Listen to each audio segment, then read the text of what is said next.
Hi, buddy. Jeff Allen here. Just warning, buddy. I got a Halloween voice. It's the 13th of November, and my Halloween voice has not gone away. That's why I couldn't do a recent conference to speak at a conference at two different talks and to sing and play at the decom band at the conference because of my Halloween voice. Right? I had COVID plus bronchitis, and I'm still not done with it. We're still working on dealing with some little bit. Got to give it a little more, some actual medicine rather than all the natural stuff. Just wasn't kicking. So, so we got to deal with this cough that I'm still doing. But I got to do all these videos, or I'm gonna forget the ideas. Or I have so much backlog, I'll never catch up. I wanted to deal the 2022 layoff thing of all the big techs and giant techs and all that stuff. And there have been a lot of layoffs recently. I mean, this isn't the first time around in 2022. I mean, we had some. We've known this coming, right? We've known for many months this coming. The recession for 2008, 2009 has not finished. And I remember being in a layoff situation back in 2008 and 2009, where there were cutoffs, and I was probably the first person to kind of let go because I just joined the company 6 months before, but because I had the skills that were necessary, it didn't happen. But I've seen many layoffs.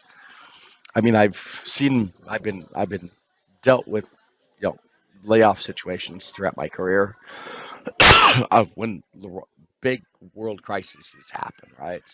2000 dot-com crash, 9/11, then the 2008 situation, financial crisis. I've seen some other ones, and sometimes I was like, oh, sometimes not, depending on some situations. But in the majority of cases, I was not let go because I had the skills that were deemed necessary and required to keep me, and know how to kind of navigate through that. But what I see here happening now with Twitter, Meta, Facebook, and WhatsApp, and I can see HP, I can see a bunch of them doing it. We've known this is coming, right? We've known for months this is coming. And there's cycles of this, right? This is nothing new.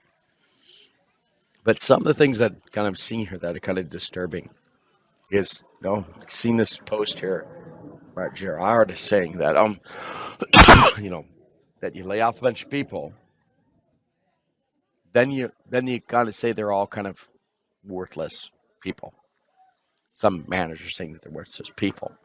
They're saying that they're being brought back for a couple weeks to do knowledge transfer, and then be let go again, or just for a certain time period. And that's kind of disturbing because for a couple of reasons. The first reason that bothers me, and I put up I will say I put up a post on my Facebook, on my LinkedIn saying, anybody, if you want to connect with me, I got 10,000 connections on LinkedIn. I'm one of the main super users in France. Based on LinkedIn, have me interviewed about it, and I got a huge network because I got one third of my contacts are recruiters, so 1/3 of my 10,000 are recruiters, right? 1/4 to 1/3 right now, kind of varies, and they all have 10,000, right? So I have a huge network, and so if you tap into my network, it means you can find a lot of people, and that's key. Big networks are key to getting opportunities. That's how it works. So it's not about quality, folks. It's about quantity. Quality is good too, but quantity really makes a difference, and I think that's really key for social media. I won't go into that now. I do have a bunch of videos about that. I have other topics about that on social media and marketing and all that. But the thing here is about the fact that first, if you let 25 to 50% of your workforce go because they're worthless, that shows something about how you were functioning before. It just shows how you're functioning. If there are that many worthless people in your company, a big company, that weren't making profit business, that shows something about the company. I'm not saying it's people about the people. It says it's about the culture of the company, corporate culture, right? That shows something about the corporate culture. And I've been through situations, I said, where out of 100,000 people, let 5,000 people go, right? And I've had teams where I actually, years ago, I got out of the team to go do another thing. And just within like a month, within a few weeks, while I was still sitting physically at the team, not actually physically sitting elsewhere because I was reporting elsewhere to another country, I saw that team go through a layoff, and half the people on the team took a package and left, and a few others stayed on, half and half, right? I saw what happened. And these are all colleagues I really appreciated, right? But some didn't have the skills to be able to stay on. And some had other skills that were deemed necessary. And to help staff, all of them had been around for a long time, over a decade each. So it wasn't a question of, seniority of, how long they've been there for. In France, it's a key thing, right? Seniority is a key thing. Actually, I was probably the youngest, one of the people I've been there the least amount of time. But I had skills that took me to other teams that a lot because it was a strategic move to move me over to another team because I had skills that just were very necessary. But all those people are human beings that I had worked with and done great stuff with and really enjoyed working with. But some of their skill sets were not what were deemed necessary by the company. And some had really specific skills that they just decided to take a package and leave because it was better than stick around. Some decided to become consultants or do things, and they struggle with doing that afterwards. So, that doesn't always work out. But the thing of letting some people go, a whole lot of people go, and even I'm talking about 100,000, 5,000 out of 100,000 people is 5%, right? So that's a lot. When you're talking about 25 to 50%, we're seeing huge numbers here. Some of these companies like Twitter, that'd be like, in some areas of the departments are affected more than others. I'm seeing this, especially in the translation, localization kind of sector. Just like everyone was like, that, right? But pretty much everyone. But then in other areas, the company not. But it's still a huge section of the workforce. But it's bringing back to have knowledge transfer. So the first thing is I mentioned was the whole thing of the affecting them, how the corporate culture was working and how it was functioning. That's efficiency and productivity. So there's something question about that. Again, it's just not the people; it's how the management's handling, right? So I got a new book coming out on transformation and change management too. Yes, so I address this as well. Maybe this would be a chapter of that book, right? This video.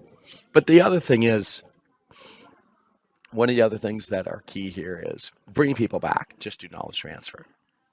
If you weren't doing the knowledge transfer, doing the handover in the first place, and bringing people back and saying they're laid off, and then we're going to bring them back for 3 weeks without all the benefits and stuff that they had, right? That they lost or potentially might keep. Yeah, that's all to figure out, right? But with the way that you say, hey, bye tomorrow, but then bring them back for 3 weeks to do knowledge transfer means that you had a knowledge transfer issue to start with, right? Or the way you did handle that whole thing. And I'm not blaming individual people. I'm saying this happens, right? Major corporate layoffs, this happens. But to bring it back and announce back is like, whoa. That's easy. We'd see a major boycott. Some people say, hey, you can make more money being hired by somebody else. People, and they come back for 3 weeks. Now, so this would be an interesting thing as it happens. It's going to be interesting to follow and see this happens. But we're seeing these tendencies and trends, and I'll be dealing with this in my new book on organizational transformation and change management. I haven't decided the book title yet, but it's a video book, so the title will probably change as we go, right? So we'll deal with it. But the key thing is we'll see how this levels out, and we'll see how these cycles happen, these hiring and firing, recruitment and hiring and firing cycles happen, right? Especially with the hype cycles going into that going, right? So it's all kind of, it depends, but I'll be watching this. I'll be watching this carefully. Maybe some more videos about it, but I just want to give my opinion on it. I think that this whole, the studier said something about divide and rule kind of thing. Decide and conquer, decide and rule. It's kind of, this is very divisive, and this is a tactic. Divide and rule, same kind of thing. speaking about this in French videos about. I actually have written about it in my thing working with the French. I've actually did my article in a business magazine, 2002 or 2004. I can't remember. And then my series, my video book about working the French. I speak specifically about this.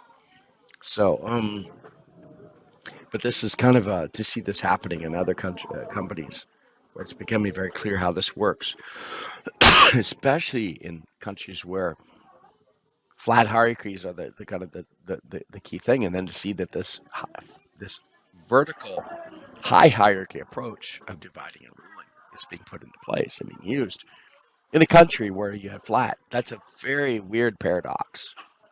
So this has some interesting cognitive and psychological impact and implications here, consequences and repercussions potentially. So, did you see how that kind of goes on? We'll see.